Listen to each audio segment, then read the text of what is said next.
வணக்கம். இன்னைக்கு நாம வள்ளலாரோட ஒரு முக்கியமான கடிதத்தை பத்தி கொஞ்சம் ஆழமா பார்க்கலாம். இது 1871ல அவரோட தர்மசாலையை சேர்ந்தவங்களுக்காக எழுதினது. பேர் சாலை சம்பந்திகளுக்கிட்ட சமாதி கட்டளை. இதுல மரணம், அடக்கம் பண்றது இத பத்தி எல்லாம் ரொம்பவே வித்தியாசமான சில வழிகாட்டுதல்கள் இருக்கு. இதோட பின்னணியில் இருக்கிற அந்த ஆழமான நம்பிக்கைகளை நாம இன்னைக்கு கொஞ்சம் அலசி பார்க்கலாம். ஆமா, இந்த கடிதத்தோட மையமே ரொம்ப ஆச்சரியமானதுன்னு சொல்லலாம். வள்ளலார் ரொம்ப உறுதியா ஒரு வாக்குறுதி கொடுக்கறாரு. அதாவது இறைவன் சீக்கிரமா தர்மசாலையில தோன்றி அடக்கம் செஞ்ச எல்லாரையும், அதாவது சமாதி வச்சவங்கள திரும்ப உயிர்ப்பிப்பார்னு சொல்றாரு. அதுவும் சும்மா இல்ல, இது சத்தியம், இது சத்தியம் அப்படின்னு 2 தடவை ரொம்ப அழுத்தமா சொல்றாரு பாருங்க. ஓ, இறந்தவங்க திரும்ப உடம்போட எழுந்து வருவாங்கன்றது அந்த காலத்துல நினைச்சு பார்க்கவே பெரிய விஷயம்தான். இந்த நம்பிக்கையை வச்சுதான் அடக்கம் பண்ற நுரையவே மாத்த சொன்னார் இல்லையா? அதாவது தகனம் செய்யக்கூடாதுன்னு சொன்னது. ஆமா, மிக சரியா சொன்னீங்க. தகனம் செய்யாம சமாதியில வைக்க வேண்டும். இதுதான் அவரோட முக்கியமான கட்டளை.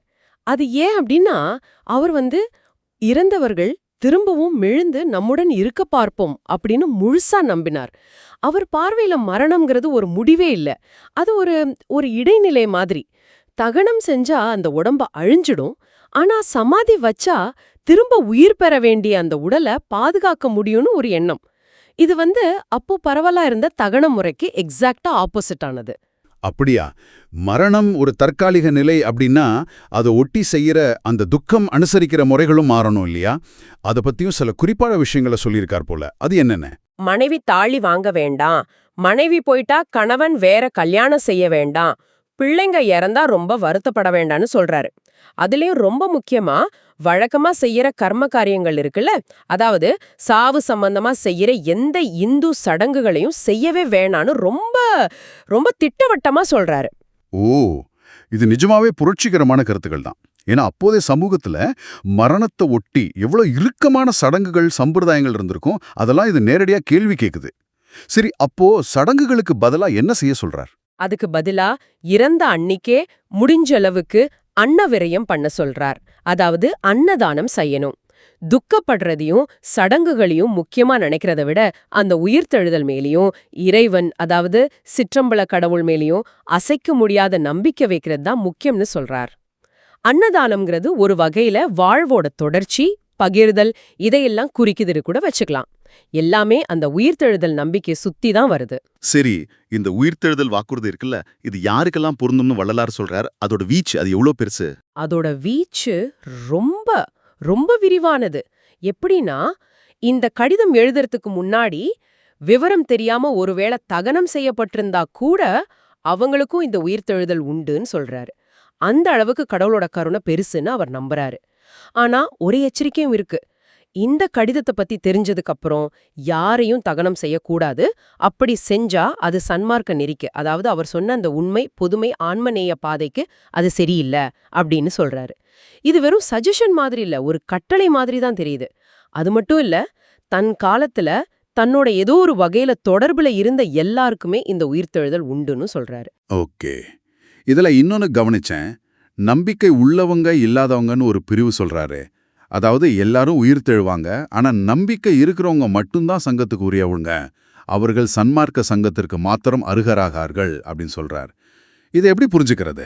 இத இப்படி யோசிக்கலாம். இப்போ மழை எல்லாருக்கும் பொதுவா பெய்யுது, ஆனா குடை வச்சிருக்கிறவங்க தானே நனையாம அதோட முழு பயனை அடைய முடியும்.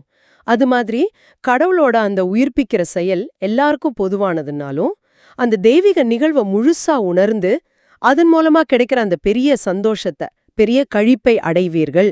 அதை அனுபவிக்க வள்ளலார் சொல்ற அந்த நம்பிக்கையுடன் இருங்கள் ரொம்ப முக்கியம்னு சொல்றார். அந்த நம்பிக்கை தான் ஒருத்தரை சன்மார்க்க சங்கத்தோட அந்த ஆன்மீக பயணம் முழுசா வாங்கிக்க தகுதியானவரா ஆக்குதுன்னு அவர் கருத்து.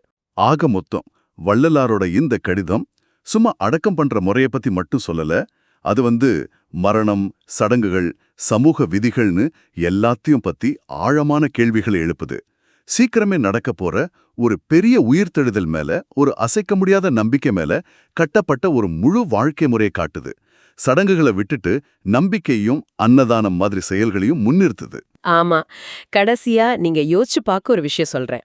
அதாவது ரொம்ப சீக்கிரத்துல நாமளும் சரி, ஏற்கனவே இருந்தவங்களும் சரி, எல்லாரும் இந்த உடம்போட திரும்ப உயிரோட எழப்போறோம் அப்படிங்கிற ஒரு தீவிரமான உறுதியான நம்பிக்கை அந்த காலத்துல வள்ளலார நம்பி இருந்தவங்களோட அன்றாட வாழ்க்கைய, மரணத்தை பத்தின அவங்க பார்வைய, அவங்களோட சமூக உறவுகளை, ஏன் அவங்க செய்யற ஒவ்வொரு வேலையும் எந்த அளவுக்கு அதை ஆழமா பாதிச்சிருக்கும், அந்த நம்பிக்கையோட தீவிரத்தை, அதோட தாக்கத்தை நம்மால இன்னைக்கு முழுசா கற்பனை பண்ணி பார்க்க முடியுதா? இது ஒரு முக்கியமான கேள்வி.